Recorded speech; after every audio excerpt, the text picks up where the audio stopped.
Hello everyone. Chapter number 56 देखेंगे, Lokpal and Lokayukta, जो कि हम एम लक्ष्मीकांत की इंडियन पॉलिटी पढ़ रहे हैं, पार्ट नंबर 8, जिसके अंदर हम सारे नॉन कॉन्स्टिट्यूशनल बॉडीज़ देख रहे हैं। तो यहाँ पे आप देख सकते हैं नॉन कॉन्स्टिट्यूशनल बॉडी ये सारी हमने कवर कर ली हैं सीबीआई तक, प्लानिंग कमीशन से लेके। एंड लास्ट जो टॉपिक है इस पार्ट का, 8 पार्ट का नॉन कॉन्स्टिट्यूशनल बॉडी का, वो है लोकपाल एंड लोकायुक्त। तो स्टार्ट करते हैं। ये थोड़ा सा लेंदी चैप्टर रह सकता है तो, लेकिन काफ़ी इंटरेस्टिंग है, ठीक है, तो ध्यान से सुनिएगा। तो ग्लोबल सिनेरियो से स्टार्ट करते हैं। तो जो मॉडर्न डेमोक्रेटिक स्टेट्स हैं वो यही करेक्टराइज करता है कि कैसे हम वेलफेयर और ओरिएंटेशन लेके चल सकते हैं। तो डेमोक्रेसी में मेनली यही चीज़ होती है।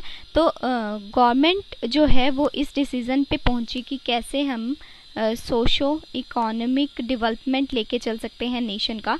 तो उसके रिजल्ट में कि ब्यूरोक्रेसी का कैसे एक्सपेंशन हो सकता है और मल्टीप्लिकेशन ऑफ एडमिनिस्ट्रेटिव प्रोसेस में क्या चेंजेस हम ला सकते हैं, एडमिनिस्ट्रेटिव पावर को कैसे हम इंक्रीज़ कर सकते हैं, एंड डिस्क्रिशन को कैसे इंजॉयड किया जाता है बाय द सिविल सर्वेंट, उसको कैसे डिफरेंट लेवल्स पर लेके चलना है गवर्नमेंट के। तो ये सभी चीज़ों को ध्यान में रखते हुए ये चीज़ लाई गई। तो उसके बाद एब्यूज़ ऑफ दिस पावर, अगर ये पावर का गलत इस्तेमाल किया जाता है या डिस्क्रिशन किया जाता है by the civil servants, open up the scope of the harassment, malpractices, maladministration and the corruption. उन सभी चीज़ों के ऊपर नज़र रखने के लिए, सर्वेलेंस रखने के लिए ये चीज़ को लाया जाने की डिमांड उठी। तो ऐसी सिचुएशन राइज हुई कि सिटीजन्स जो हैं वो अपनी ग्रीवेंसेस को सामने लेके आ सके एडमिनिस्ट्रेशन के अगेंस्ट में। उसके बाद ये जो सक्सेस है डेमोक्रेसी की, ये भी इसी चीज़ से जो है वो उभर के सामने आ सकती है। अगर हम एक चेकआउट रखें कि जो भी ऑफिशियल ऑफिसेस है उसके अंदर किसी भी प्रकार का माल फंक्शन जो है, माल एडमिनिस्ट्रेशन वगैरह ना चले और सही ढंग से वो काम करे, तभी एक सोशो इकोनॉमिक डेवलपमेंट सोसाइटी के अंदर हो सकती है। एंड सिटीजन्स की जो ग्रीवेंसेस है उसको हमें सुनना तो है ही, साथ में उसको हमें उसका एक सॉल्यूशन भी निकालना है, रिड्रेस भी करना है, ताकि जो उनकी ग्रीवेंसेस हैं, उनकी शिकायतें हैं, वो सही ढंग से हम शिकायतों को सुन के उनका सॉल्यूशन निकाल सकें। उसके बाद इस चीज़ को, इनकी ग्रीवेंसेस को सुनने के लिए 3 सिस्टम जो है वो मेनली इनसे डील करते हैं। तो पहला जो है वो है the ombudsman system, second one is the administrative court system, next is the procurator system. ठीक है, अभी हम इनको आगे चल के देखेंगे कि ये क्या क्या चीज़ें होती हैं। उसके बाद मैं आपको बता दूं कि जो डेमोक्रेटिक इंस्टीट्यूशन, जो ये वाला जो सिटीजन्स के ग्रीवेंसेस को लेकर चलता था और उसको रिड्रेस करता था, तो ये सबसे पहले कहाँ पे हुआ? स्कैंडिनेवियन कंट्रीज, ठीक है, स्कैंडिनेवियन इंस्टीट्यूशन ऑफ ओम्बुड्समैन इसको बोला जाता है। और स्कैंडिनेवियन कंट्रीज भी आपको पता होनी चाहिए कौन कौन सी हैं। फिनलैंड हो गया, डेनमार्क और नॉर्वे। तो इन कंट्रीज में पहले ये चीज़ आई। उसके बाद डोनाल्ड सी रॉबर्ट, जो कि इंटरनेशनल अथॉरिटी हैं ऑन द ओम्बुड्समैन, उन्होंने बोला कि ये एक तरीके का यूनिकली अप्रोप्रिएट इंस्टीट्यूशन है for dealing with the average citizens complaints about unfair administrative actions. तो ये उनके लिए ऐसा उन्होंने बोला। उसके बाद इंस्टीट्यूशन ऑफ ओम्बुड्समैन जो था, पहला जो है वो क्रिएट कहाँ किया गया था? स्वीडन के अंदर 1809 के अंदर। तो ये जो ओम्बुड है, इसका ये एक तरह से स्वीडिश वर्ड है, ठीक है। इसका मतलब ये है a person who act as a representation or a spokesman of the another person. According to the Ronald C Robert, उन्होंने बोला कि जो ओम्बुड्समैन है वो रेफर करता है as an officer appointed by the legislature to handle the complaint against the administrative and the judicial action। उसके बाद जो स्वीडिश ओम्बुड्समैन है वो डील करता है किस तरीके की सिटीजन ग्रीवेंसेस को, वो हम एक एक करके अब देख लेते हैं। इससे पहले आई थिंक आपको ये सारा समझ में आ गया होगा जो भी मैंने आपको बताया। उसके बाद अभी हम ग्लोबल सिनेरियो ही पढ़ रहे हैं, तो अभी हम ये देख लेते हैं कि 5 फंक्शंस कौन कौन से हैं। तो पहला हमारे पास आता है एब्यूज ऑफ एडमिनिस्ट्रेटिव डिस्क्रिशन, जिसका मतलब है misuse of official power and authority, ठीक है। दूसरा है maladministration, that is inefficiency in the achieving of targets, ठीक है, टारगेट्स को अचीव ना कर पाना, उसके लिए अगर कोई कंप्लेंट्स हैं। उसके बाद है एडमिनिस्ट्रेटिव करप्शन, अगर कोई हो रहा है, ब्राइबरी डिमांड कर रहा है किसी चीज़ को पूरा करने के लिए, किसी काम को पूरा करने के लिए, तो करप्शन। तीसरा नेक्स्ट हमारे पास आ जाता है नेपोटिज्म, ठीक है, भाई भतीजावाद, किसी को एम्प्लॉयमेंट देना अपने किथ एंड किन के लिए, ठीक है। उसके बाद डिसकर्टेसी, जो कि मिसबिहेवियर होता है ऑफ वेरियस काइंड्स, जैसे कि एब्यूजिव लैंग्वेज जो है वो यूज़ करना किसके अंदर, ऑफिस के अंदर, तो उसके खिलाफ ये सारी चीज़ों के खिलाफ जो है केस जो है वो देखेंगे। उसके बाद जो स्वीडिश ओम्बुड्समैन है वो अपॉइंट किया जाएगा बाय द, जो स्वीडिश, ये अभी इंडिया की बात नहीं चल रही है, ये स्वीडन की बात चल रही है, तो जो स्वीडिश ओम्बुड्समैन है ना वो अपॉइंट किया जाता है बाय द पार्लियामेंट, और इसकी जो टर्म होती है ना वो 4 years की होती है, ठीक है। एंड रिमूव्ड भी किससे होगा, only by the parliament on the grounds of its loss of confidence in him. उसके बाद ये अपनी एनुअल जो सबमिट है ना वो रिपोर्ट किसको करवाते हैं, सेम पार्लियामेंट को, जो इनको अपॉइंट करता है, ठीक है। और इंडिया में कौन हो जाएगा, उसकी जगह पे प्रेसिडेंट हो जाएगा, ठीक है। और उसके बाद ना इसको पार्लियामेंट्री ओम्बुड्समैन भी बोला जाता है, and he is independent of the parliament as well as the executive and the judiciary. उसके बाद जो ओम्बुड्समैन है ना वो एक तरह से कॉन्स्टिट्यूशनल अथॉरिटी है एंड एंजॉय द पावर, ये वहाँ की बात कर रहे हैं हम, स्वीडन की, ठीक है, यहाँ की नहीं है, यहाँ पे कॉन्स्टिट्यूशनल अथॉरिटी नहीं है ये, ठीक है। उसके बाद ये इंजॉय करती है पावर को to supervise the compliance of laws and regulations by the public official and see that the discharge of the duties properly हो रही हैं या नहीं हो रही। एंड ये पब्लिक ऑफिशियल्स पर सिविल या फिर जुडिशियल या फिर मिलिट्री उस पर भी चेकआउट करती है, एंड ताकि जो फंक्शंस हैं वो impartially and objectively and legally जो है वो सही ढंग से काम कर सकें। एंड लेकिन ये बात आपको ध्यान रखनी है, इनके पास कोई पावर नहीं है to reserve decision and no direct control over the administration और द कोर्ट्स। उसके बाद ओम्बुड्समैन जो है वो आइदर एक्ट कर सकता है complaint receive from the citizen against the unfair administration और द सुओ मोटो, मतलब अपने आप भी कोई भी वो जो है एक्ट ले कर सकता है, या तो उसको कहीं से मिली हो कोई खबर, सिटीजन से पता चली हो, रिसीव हुई हो, या फिर वो suo motu on his own initiative भी वो ले सकता है। और उसके बाद he can prosecute any referring official including the जजेस। उसके बाद he himself can not inflict in any punishment, he only reports the matter to the higher authorities for taking the necessary corrective action। वो सिर्फ अपने higher authorities को report करेगा, खुद से वो कोई पनिशमेंट नहीं देगा सामने वाले को, अगर वो किसी चीज़ के लिए विक्टिम पाया गया, वो सिर्फ रिपोर्ट करेगा हायर अथॉरिटीज़ को कि इसने करप्शन वगैरह किया है या फिर कोई भी नेपोटिज्म वगैरह किया है, तो उसके बारे में वो अपने हायर अथॉरिटीज़ को बताएगा। इसके बाद कुछ और करेक्टरिस्टिक जो कि स्वीडन इंस्टीट्यूशन ऑफ ओम्बुड्समैन के बारे में है वो हम एक एक करके देख लेते हैं। तो अभी ग्लोबल सिनेरियो में ही चल रहा है, तो इसके भी 3-4 पॉइंट्स हैं वो हम देख लेते हैं। तो पहला है independence of action from the executive से बिल्कुल इंडिपेंडेंट है। दूसरा इम्पार्शियल एंड ऑब्जेक्टिव इन्वेस्टिगेशन करेगा ऑफ द कंप्लेंट्स। तीसरा सुओ मोटो, जैसे मैंने आपको पहले ही बताया, इन्वेस्टिगेशन स्टार्ट करने के लिए वो सुओ मोटो इनिशिएटिव भी ले सकता है। उसका uninstructed access to all the files of the administration, तो अनइंस्ट्रक्टेड असेस होना चाहिए उसको सभी फाइल्स के ऊपर ऑफ द एडमिनिस्ट्रेशन।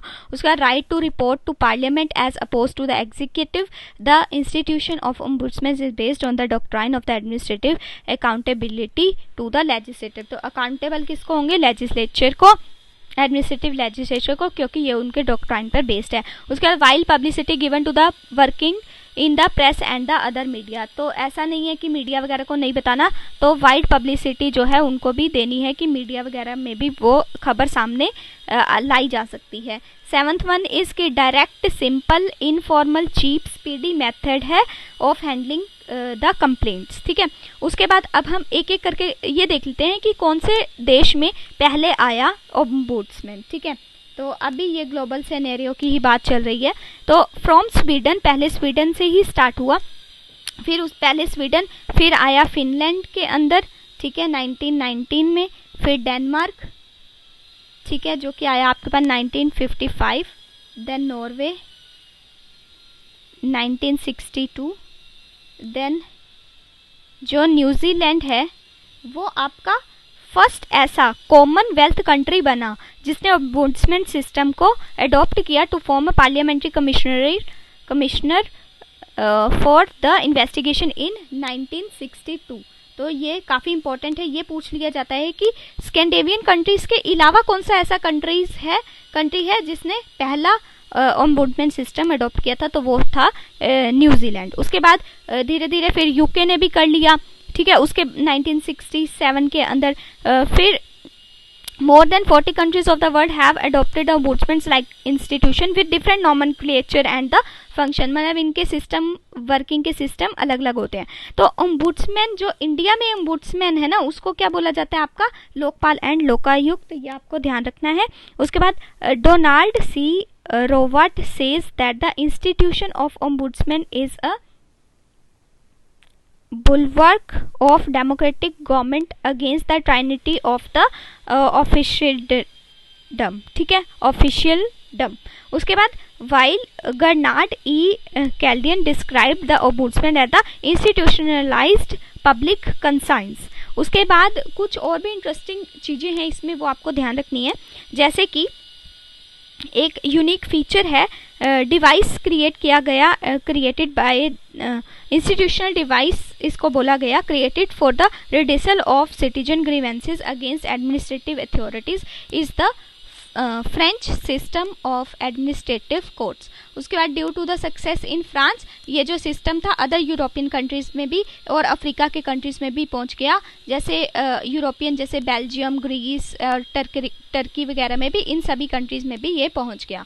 उसके बाद कुछ सोशोलॉजिस्ट कंट्रीज थे, जैसे कि आपका हो गया यूएसएसआर और आपका हो गया China, Poland, Hungary, Czechoslovakia, Romania, इन सब ने भी अपना ओन इंस्टीट्यूशनल डिवाइस क्रिएट किया ताकि वो सिटीजन्स की प्रॉब्लम को, ग्रीवेंसेस को सुन सके, जिसका नाम जो है वो दिया जाता है प्रोक्यूरेटर सिस्टम। क्योंकि हमने पढ़ा था ना 3 तरीके के, एक ओम्बुड्समैन सिस्टम होता है, दूसरा एडमिनिस्ट्रेटिव कोर्ट सिस्टम होता है, तीसरा प्रोक्यूरेटर सिस्टम होता है। तो जो सोशलिस्ट वाला कंट्रीज वाला ओम्बुड्समैन था उसको बोला जाता है आपका प्रोक्यूरेटर सिस्टम। तो ये चीज़ आपको ध्यान रखनी है, ये पूछा जा सकता है। उसके बाद It should be also noted that the office of the Procurator General is still working in the Russia। तो रशिया में ये अभी भी वर्क कर रहा है और इसका टेन्योर मतलब अपॉइंट किया जाता है जो भी इसके चेयरमैन को, उसका टर्म जो होता है वो 7 ईयर्स का होता है। ये चीज़ आपको ध्यान रखनी है। अब हम सेकंड पॉइंट पे आ गए हैं। ये जो जितनी भी बातें मैंने आपको ग्लोबल सिनेरियो में बताई हैं, एक एक लाइन जो है, एक एक पॉइंट जो है वो बहुत ज़्यादा इंपॉर्टेंट है, उससे क्वेश्चन बन के आ जाते हैं। अब हम चलते हैं अपने पोजिशन इन इंडिया पे। तो जो existing legal and institutional framework है to check the corruption and redress citizens grievances, तो वो कौन कौन से हैं, किन किन पे ये काम करता है, वो एक क्विक मैं पढ़ के आपको बता देती हूँ। 25 में से है जहाँ पे ये काम करता है। तो पहला आपके पास आ जाता है पब्लिक सर्वेंट इंक्वायरी एक्ट, जो कि आपका 1850 में आया था। Next Indian penal code 1860। उसके बाद special police establishment 1941, Delhi police establishment act 1946, prevention of corruption act 1988, उसका commission of inquiry act 1952 against the political leaders and the eminent public man. उसके बाद ऑल इंडिया सर्विसेज रूल्स जो थे 1968, उसके बाद central civil services conduct rules 1964, उसके बाद railway services conduct rules जो है 1966 के, vigilance organisation in ministries, departments attach in subordinate offices and public undertakings. उसके बाद सीबीआई जो कि 1963 में आया, उसका सीवीसी जो कि 1964 में आया, उसके बाद स्टेट विजिलेंस कमीशन 1964 में आया, उसके बाद anti corruption bureau in the states, उसके बाद लोकायुक्त ओम्बुड्समैन इन state, divisional vigilance board, district vigilant officer, national consumer dispute redressal commission, उसका नेशनल कमीशन फॉर एससीज, फिर नेशनल कमीशन फॉर एसटीज, ये दोनों हम पढ़ भी चुके हैं सेपरेट लेक्चर में। उसके बाद supreme courts, high courts in the state, उसके बाद एडमिनिस्ट्रेटिव ट्राइब्यूनल्स एंड उसके बाद directorate of the public grievance in the cabinet secretariat जो कि 1988 का है, parliament and its committees, and last one is file to field programme in the some state like Kerala, ठीक है, जो कि इनोवेटिव स्टेट स्कीम की तरफ मानी जाती है, जिसने एडमिनिस्ट्रेटर जो है वो गांव-गांव जाता है, एरिया में जाता है, उनकी लोगों की जो है ग्रीवेंसेस को सुनता है। ये ना हरियाणा में भी होता है, जहाँ तक मुझे पता है, एक दो बार मैंने भी इसके बारे में सुना है हरियाणा में, जिसको जनता दरबार बोला जाता है ना, तो फाइल टू फील्ड ऐसा केरला में भी काफ़ी होता है। उसके बाद अब हम बात कर लेते हैं लोकपाल की, जो कि काफ़ी इम्पोर्टेंट यहाँ से स्टार्ट होगा, ठीक है। उसके बाद अभी हम थर्ड पॉइंट पे आ गए हैं। तो ARC जो कि एडमिनिस्ट्रेटिव रिमोट कमीशन है, जो कि 1966 में टू 1970 में आया था कमीशन, इसने रिकमेंड किया, यही पूछा जाता है कि लोकपाल एंड लोकायुक्त को रिकमेंड करने वाला कौन था, तो ARC कमीशन, ठीक है। इसने इनको रिकमेंड किया कि ऐसे दो स्पेशल अथॉरिटीज़ बनाई जानी चाहिए, लोकपाल एंड लोकायुक्त, जो कि रिडेसल ऑफ सिटीजन ग्रीवेंसेस को के लिए हो। एंड उन्होंने इसी पैटर्न के ऊपर institution of ombudsman in the Scandinavian countries के बेस पे ही ये बनाया। And parliamentary commission for the investigation in New Zealand, उसके भी कुछ इन्होंने पार्ट लिए। उसके बाद लोकपाल जो था वो डील करता with the complaint against the minister and the secretaries at the central and the state level. और जो लोकायुक्त है ये वाला, ये जो है one at the centre and one in every state would deal with the complaint against the other specified higher official. तो ये किसके लिए था, आपके मिनिस्टर्स सेक्रेटरीज जो कि सेंटर एंड स्टेट लेवल पे थे, और ये जो था हायर ऑफिशियल्स जो कि centre plus one in every state के लिए था। तो ये चीज़ भी आपको ध्यान रखनी है। उसके बाद ARC kept judiciary outside the preview of the Lokpal and the Lokayukta as in the New Zealand. जैसे न्यूजीलैंड में जो है वो जुडिशियल के रिव्यू में नहीं आता, लेकिन स्वीडन के अंदर, ठीक है, स्वीडन के अंदर जुडिशरी में का रिव्यू इसमें इंक्लूडेड है। ये चीज़ आपको ध्यान रखनी है, बहुत इंपॉर्टेंट पॉइंट यहाँ से बनता है कि जैसे न्यूजीलैंड में था है कि जुडिशियल जो है परव्यू उसको बाहर रखा गया है लोकपाल एंड लोकायुक्त से, वैसे ही इंडिया में है, ठीक है, स्वीडन में ऐसा नहीं है। उसके बाद अकॉर्डिंग टू ARC तो जो लोकपाल है would appointed by the president. वहाँ पे हमने स्वीडन वगैरह में क्या देखा था कि वहाँ पे पार्लियामेंट उसको अपॉइंट करती थी। एंड अच्छा, ये प्रेसिडेंट किसके साथ कंसल्ट करके लगाएगा, CJI speaker of Lok Sabha and chairman of Rajya Sabha, उनके साथ मिलके ये अपॉइंट करेगा। उसके बाद ARC ने रिकमेंड की कुछ फीचर्स इसके जो होने चाहिए वो देख लेते हैं। पहला कि इंडिपेंडेंट होना चाहिए ये वाला, ठीक है, इंडिपेंडेंट होना चाहिए, इम्पार्शियल होना चाहिए। दूसरा, इसकी जो इन्वेस्टिगेशंस होनी चाहिए वो प्राइवेट होनी चाहिए, ठीक है, एंड जो है इनफॉर्मल इन करेक्टर होनी चाहिए। तीसरा कि ये जो अपॉइंटमेंट है should be non political influence इसमें नहीं होना चाहिए। फोर्थ, इसका जो स्टेटस है वो कंपेयर किया जाएगा with the highest judicial functionaries in the country. Fifth है कि ये डील करेगा with the matters in the discretionary field involving act of the injustice, corruption और फेवरेटिज्म। उसके बाद इसकी जो प्रोसीडिंग्स है वो should not be the subject of the judicial interference. Judicial interference इसमें बिल्कुल भी नहीं होना चाहिए। ये काफ़ी इंपॉर्टेंट पॉइंट है, क्योंकि इसको प्रीव्यू से बाहर ही रखा है जुडिशियल से, तो फिर इंटरफेरेंस की भी नहीं होना चाहिए। और इसके जो मैक्सिमम लैटिट्यूड एंड पावर्स जो है वो in obtaining the information relevant to their duties. उसके बाद they should not look forward to any benefit and pecuniary advantage from the executive government, मतलब धन संबंधी इनको कुछ बेनिफिट नहीं होना चाहिए अगर ये किसी को अपॉइंट कर रहे हैं तो, ठीक है। उसके बाद अभी हम इसी में ही पढ़ रहे हैं कि जो गवर्नमेंट ऑफ इंडिया है ना, उसने इसकी कुछ रिकमेंडेशंस को एक्सेप्ट कर लिया। एंड सो फार 10 ऑफिशियल्स जो हैं वो अटेम्प्ट्स किए गए हैं to bring about the legislation on this subject, जो कि देखते हैं कि कौन कौन से ईयर में इसको लाने की कोशिश की गई और कब ये आया, ठीक है। तो 1968 के अंदर कांग्रेस गवर्नमेंट ने, जब इंदिरा गांधी की गवर्नमेंट थी तब इसको लाया गया पहली बार। दूसरी बार 1971 में कांग्रेस गवर्नमेंट अगेन इंदिरा गांधी जब थी तब इसको लाया गया। तीसरी बार 1977 में जनता गवर्नमेंट थी, ठीक है, जनता गवर्नमेंट थी, उस टाइम पे हेड कर रहे थे मोरारजी देसाई, उस टाइम पे इसको लाया गया। फोर्थ टाइम पे 1985 में कांग्रेस गवर्नमेंट अगेन आई, लेकिन उस टाइम पे राजीव गांधी थे, ठीक है। और जब ये इनको 4 बार लाया गया तो ये नहीं बन पाया, क्यों नहीं बन पाया? Due to the dissolution of the Lok Sabha, इसलिए ये लैप्स हो गया। तो ये टाइमलाइन आपको ध्यान रखनी है। उसके बाद फिफ्थ टाइम जब इसको लाया गया 1989 के अंदर, तब नेशनल फ्रंट गवर्नमेंट थी जो कि वीपी सिंह जिसको हेड कर रहे थे। गवर्नमेंट ने इसको विड्रॉ कर लिया, इसलिए ये नहीं लाया जा सका। उसके बाद 7 टाइम 1996 के अंदर इसको देवगौड़ा द्वारा जो हेड की गई थी गवर्नमेंट, यूनाइटेड फ्रंट गवर्नमेंट, उस तब ये लाया गया। फिर ये 1998 के अंदर लाया गया जब बीजेपी की गवर्नमेंट थी और ये अटल बिहारी वाजपेयी जी हेड कर रहे थे उस गवर्नमेंट को, ठीक है। उसके बाद 7th जो था वो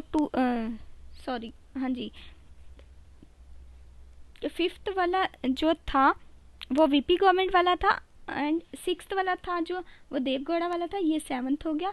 और 8th वाला जो था वो एनडीए गवर्नमेंट थी, ठीक है, और अटल बिहारी वाजपेयी की गवर्नमेंट थी, तब इसको लाया गया। अभी ये जो 6th 7th 8th वाला था ना, ये भी इसलिए लैप्स हो गया क्योंकि लोकसभा का डिसोल्यूशन हो गया था। उसके बाद जो 9th टाइम इसको लाया गया यूपीए की गवर्नमेंट में 2011 के अंदर, इसको भी विड्रॉ कर लिया गया और उस टाइम पे मनमोहन सिंह जी थे, ठीक है, प्राइम मिनिस्टर। उसके बाद जब 10th टाइम इसको लाया गया 2011 दिसंबर के अंदर, ये 2011 अगस्त के अंदर था, ठीक है। इस टाइम पे भी मनमोहन सिंह जी ही थे, तो ये बाद में इसको पेंडिंग रखा गया पार्लियामेंट के अंदर। तो ये इसकी सारी स्टोरी थी। तो नन ऑफ द बिल्स जो मेंशन अबव किए गए हैं वो अभी तक सिरे नहीं चढ़े थे, ठीक है। तो जो पहले 4 थे मैंने आपको बताया कि वो लोकसभा डिसॉल्व होने के कारण लैप्स हो गए, और जो 5th वाला था वो आपका विड्रॉन कर लिया गया था गवर्नमेंट के द्वारा। 6, 7, 8 वाले थे जो वो भी डिसॉल्व कर दिए गए थे लोकसभा के द्वारा, फिर विड्रॉन कर लिया गया था गवर्नमेंट 9th वाला जिसकी हमने बात की, और लास्ट वाला जो था वो पेंडिंग था, इसीलिए लोकपाल का बिल अभी तक नहीं आया था। अभी ये 2011 तक की ही हम बात कर रहे हैं। तो अब हम बात करते हैं अपना status of the 2011 Lokpal bill की। तो यहाँ पे हम बात कर रहे हैं एक लॉन्ग स्टैंडिंग डिमांड की, जो कि डिमांड कर रही थी कि कंप्लेंट्स जो आ रही हैं करप्शन के ऊपर अगेंस्ट द पब्लिक फंक्शनरीज, जो कि corruption of high places and government and joint secretaries joint drafting committee के द्वारा। तो उसके अंदर 5 नॉमिनी जो थे वो गवर्नमेंट ऑफ इंडिया की साइड से लेने की बात की गई, और 5 जो थे वो अन्ना हजारे की गवर्नमेंट से लेने की बात की गई, जिसके अंदर 4+1 था। ये 1 जो थे वो अन्ना हजारे खुद थे। इन्होंने ड्राफ्ट किया लोकपाल बिल, जिसके अंदर सभी जो मेंबर हैं उन्होंने अपने अपने इनपुट्स दिए on the basis of input receive from the CM's of the states and the political parties. मतलब सीएम ने भी, चीफ मिनिस्टर ने भी कुछ पॉइंट्स बताए एंड पॉलिटिकल पार्टीज ने भी कुछ पॉइंट्स बताए, and government prepared a revised Lokpal bill जो कि 2011 के अंदर आया, एंड फिर उसको 4 अगस्त 2011 के अंदर इंट्रोड्यूस किया गया। उसके बाद जो ये जो बिल है was referred to the Department of Relative Parliamentary Standing Committee on the Personal Public Grievance Law and Justice। फिर ये इसने उसको रिव्यू किया, ठीक है, एंड रिपोर्ट बनाई, and department related to parliamentary standing committee after the extension discussion with all the stakeholders, इन्होंने recommend किए कुछ अमेंडमेंट्स। इसके अंदर ये जो बिल इन्होंने बनाया था उसके अंदर कुछ अमेंडमेंट्स को इन्होंने सजेस्ट किया। उसके बाद both as the regard the scope and the content of the bill, including the necessary provision to be made of the union legislation for the establishment of the lokayukt in the state, and to provide the leverage to the state where no such institution exists, and to bring the uniformity in the law relating to the state lokayukt which are already in existence in the number of the states. The committee also recommend that the lokpal and the lokayukt should be conferred constitutional status। तो उन्होंने ये बोला, committee ने ये बोला कि मतलब कुछ स्टेट के अंदर तो पहले ही लोकायुक्त चल रहा है, तो उनके लिए कुछ लीवरेज होनी चाहिए, ठीक है, और इन्होंने ये बोला कि कॉन्स्टिट्यूशनल स्टेटस की भी बात होनी चाहिए। उसके बाद इन्होंने सोचा कि कुछ इनमें यूनिफॉर्मिटी होनी चाहिए, तो ये कुछ रिकमेंडेशन इनके द्वारा दी गई।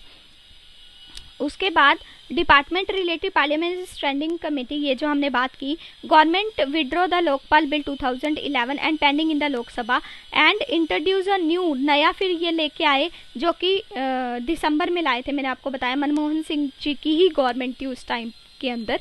तो फिर इन्होंने एक एस्टेब्लिश किया institution of Lokpal eight the centre and Lokayukta at the all states. तो ये जो बिल था ये प्रोवाइड करता था कि यूनिफॉर्म विजिलेंस होना चाहिए और एंटी करप्शन के अगेंस्ट ये काम करने लगा, and both at the centre and the state के लिए ये बनाया गया कि सेंटर के लिए तो लोकपाल हो गया और स्टेट के लिए लोकायुक्त हो गया। ये जो बिल था वो एक तरह से काम कर रहा था institutionalise separation of the investigation from the prosecution and thereby removes conflict of the interest as well as increase the scope of the professionalism and the specialisation. एंड ये रिकमेंडेशन जो इनको दी गई थी वो अपने दिमाग में ये भी बात रखना था कि कैसे इसको इंट्रोड्यूस करवाना है। एंड फिर ये बिल जो था 116th कॉन्स्टिट्यूशनल अमेंडमेंट बिल के थ्रू इसको लाया गया 2011 में जो आया था। तो आपसे सीधा सीधा पूछा जा सकता है कि कौन सी कॉन्स्टिट्यूशन अमेंडमेंट एक्ट बिल के अंडर ये लोकपाल लोकायुक्त आए थे, तो आपको याद रखना है 116 का था ये, ठीक है। तो ये जो बिल था वो फिर 27 दिसंबर 2011 को लाया गया, जो कि पास किया गया विद द कुछ amendments and constitutional 116 amendment bill जो था 2011 could not be passed with the requisite majority required for constitutional amendments। फिर वो कहने लगे कि नहीं, इसके अंदर कॉन्स्टिट्यूशनल अमेंडमेंट्स की ज़रूरत है तो इसलिए इसको पास नहीं कर सकते। तो जो लोकपाल एंड लोकायुक्त बिल 2011 था वो टेकन फॉर डिस्कशन, दोबारा डिस्कशन के लिए चला गया and passing in the Rajya Sabha on 29 December 2011। Discussion remained inconclusive and Lokpal and Lokayukta bill 2011 yet to be passed by the Rajya Sabha. अभी भी राज्यसभा ने फिर डिसीजन नहीं दिया, अभी भी ये उसी उसमें है कि राज्यसभा इसको पास करेगी, ठीक है। अभी तक ये नहीं लागू हुआ। अब हम बात कर लेते हैं लोकपाल एंड लोकायुक्त बिल 2011 की, ये ठीक है। ये जो बिल है ये प्रोवाइड करता है कि एक मतलब बॉडी बनाई जाए Lokpal for the union and Lokayukta, ये तो यूनियन के लिए और ये हो गया आपके स्टेट्स के लिए, ठीक है। उसके बाद to inquire into the allegations of the corruption against certain public functionaries and for matters connected therewith or incidental thereto। उसके बाद इसके कुछ साइलेंट फीचर्स हैं वो देख लेते हैं कि जो लोकपाल है, ठीक है, उसके अंदर क्या क्या कंसिस्ट होगा। तो एक चेयरपर्सन होगा और 8 मेंबर्स तक उसमें हो सकते हैं, और ये चीज़ याद रखनी है नॉट मोर देन 50% जो इसके मेंबर्स हैं वो SC ST and OBC minorities and womens जो है वो होनी चाहिए, मतलब नोट लेस देन, मतलब इससे ज़्यादा हो सकती है 50% से ऊपर, कम नहीं होनी चाहिए। दूसरा कि provision of the selection committee for the selection of chairman and the members and the search committee of at least 7 members not less than 50%, जिसमें से SC ST OBC minorities and women होनी चाहिए।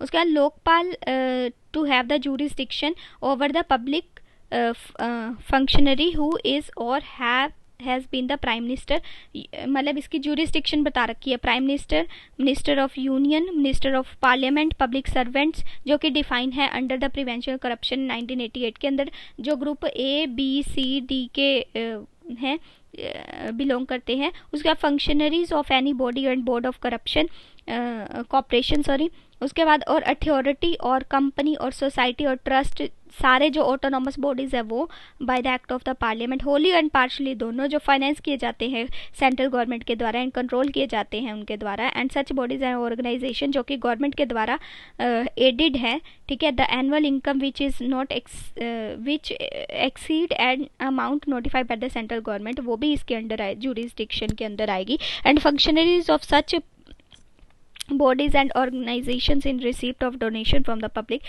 and their annual income exceeding an amount notified by the central government and which are foreign sources which are under the FCRA in excess of rupees 10 lakhs in a year। उसके बाद कुछ Lokpal to have under an independent inquiry इसकी होनी चाहिए and prosecution wing होना चाहिए independent ही। उसके बाद separation of investigation from prosecution, removing conflict of interest and increasing scope of professionalism and specialization।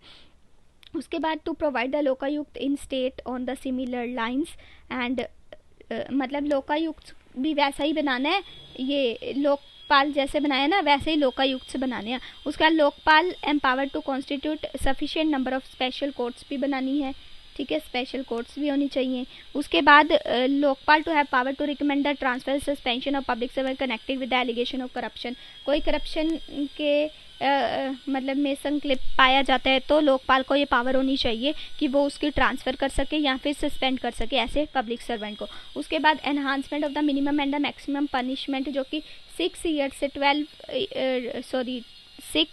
Month से 2 ईयर्स के लिए जो है वो होनी चाहिए, वो मतलब इंक्रीज़ कर दी गई। एंड ये लोकपाल के लिए थी। एंड 7 ईयर्स टू 10 ईयर्स ये मैक्सिमम है, ठीक है, लोकपाल एंड लोकायुक्त के लिए 6 मंथ से 2 ईयर्स एंड 7 से 10 ईयर्स के लिए है मिनिमम एंड मैक्सिमम पनिशमेंट अगर कोई करप्शन में पाया जाता है तो। उसके बाद स्पेसिफिक टाइमलाइंस होनी चाहिए for the inquiry and investigation. उसके बाद जो अपॉइंटमेंट ऑफ डायरेक्टर है CBI to be on the recommendation of high power committee chaired by the PM। उसके बाद प्रोविजंस जो है वो बताए जाने चाहिए कि कैसे करप्ट आदमी को मीन्स एवल मतलब उसको कैसे जो है पकड़ना है, पूरी प्लानिंग होनी चाहिए। No prior sanction required for launching prosecution in the cases inquired by the Lokpal and initiated on the direction and with the approval of the Lokpal.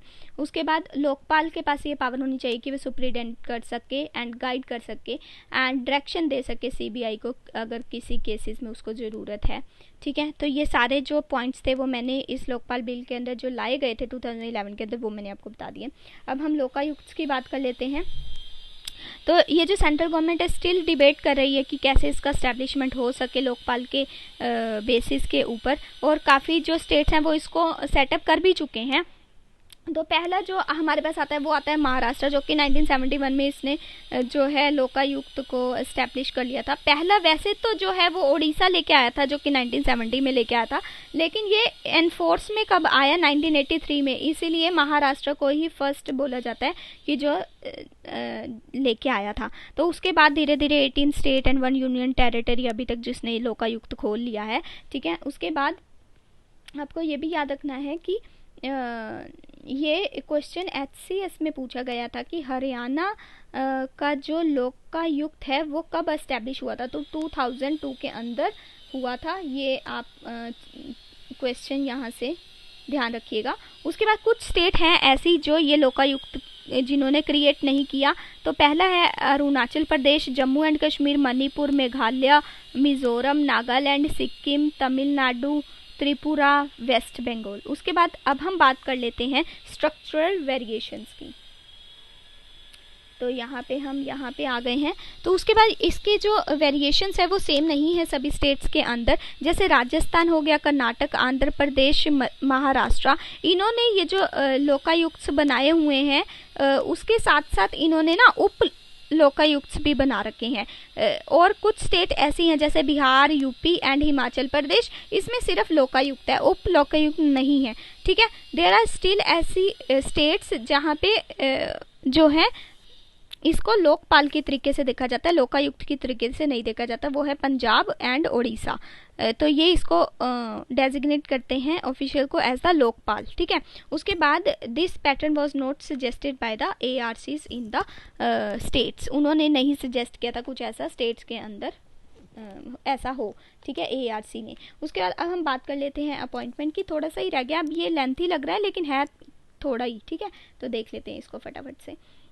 तो पहला अपॉइंटमेंट की बात कर लेते हैं। तो ये लोकायुक्त जो है वो गवर्नर के द्वारा अपॉइंट होते हैं स्टेट के अंदर, और अपॉइंट किसकी कंसल्टेशन के बाद, चीफ जस्टिस जो है हाई कोर्ट का, leader of opposition in the state legislative assembly. उसका क्वालिफिकेशन क्या है इसकी, जो judicial qualification are prescribe for the Lokayukta in the state of UP, Himachal Pradesh, Andhra Pradesh, Gujarat, Orissa, Karnataka and Assam. तो जो जुडिशियल वाली है वही इसी की है, ठीक है। लेकिन कुछ अदर स्टेट्स हैं जैसे बिहार हो गया, महाराष्ट्र हो गया, राजस्थान, इनके लिए कोई क्वालिफिकेशन स्पेसिफिक प्रिस्क्राइब नहीं की गई स्टेट ने।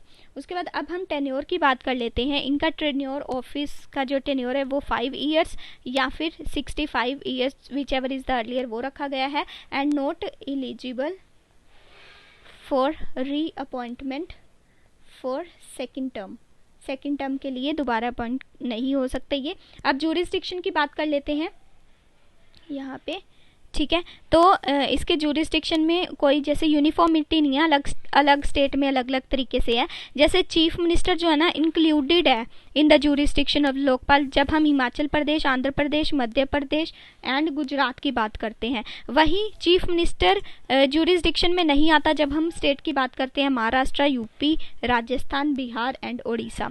उसके बाद ministers and higher service civil servant जो है इंक्लूडेड है in the Lokayukta in all the state, लेकिन महाराष्ट्र के अंदर तो जो former ministers and civil servants है ना वो भी इंक्लूडेड है, ठीक है। उसके बाद members of the state legislative वो इंक्लूडेड है लोकायुक्त के अंदर। जब हम किन स्टेट्स की बात करते हैं, आंध्र प्रदेश, हिमाचल प्रदेश, गुजरात, यूपी एंड असम। उसके authorities of the local bodies, corporates, companies and societies भी इंक्लूड होती हैं इसके जुरिस्डिक्शन में लोकायुक्त के, ठीक है।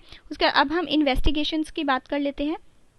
तो जो इनके इन्वेस्टिगेशंस होते हैं वो किसके बेस पे होते हैं, जो कंप्लेंट्स जो है वो सिटीजन्स करते हैं against the unfair administrative action, और सुओ मोटो भी लिया जा सकता है, but he does not enjoy the power to start the investigation on his own.